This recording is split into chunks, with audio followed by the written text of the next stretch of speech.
मुख्यमंत्री भूपेंद्र पटेल ने बताया कि वित्त मंत्री कनुभाई देसाई 2026 से 2027 का बजट पेश करेंगे। यह बजट हर नागरिक और वंचित वर्ग के कल्याण पर केंद्रित होगा। भूपेंद्र पटेल ने कहा कि बजट बाल हितैषी और गरिमापूर्ण जीवन सुनिश्चित करने वाला होगा, जिससे गुजरात और भारत का विकास मजबूत होगा। दर वर्षनी जेम ज आ वर्षे गुजरातना नाणामंत्री मान्य कनुभाई देसाई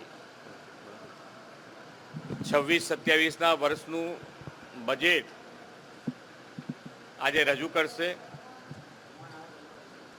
જે રીતે માન્ય વડાપ્રધાનશ્રીના નેતૃત્વમાં અત્યારે દેશ આગળ વધી રહ્યો છે અને વિકસિત ભારત તરફ આપણે આગળ વધવા માટે ગુજરાત પણ વિકસિત ગુજરાતના લીડ સાથે આગળ વધે, જન જનની સુખાકારી, જન જન માટે દરેકને ગૌરવવંતું જીવન જીવવા માટે અને દરેકનો ખ્યાલ રાખીને છેવાડાના માણસનું ધ્યાન રાખી અને માન્ય કનુભાઈએ, હું વિશ્વાસ છે મને કે કનુભાઈ ખૂબ સારી રીતે જન સુખાકારીનું ધ્યાનમાં રાખીને આ બજેટ રજૂ કરશે અને વિકસિત ભારત માટે વિકસિત ગુજરાતને પણ પ્રોત્સાહિત કરતું, એને આગળ લઈ જતું બજેટ, એનો વધુ ને વધુ મજબૂત પાયો કરતું બજેટ હશે।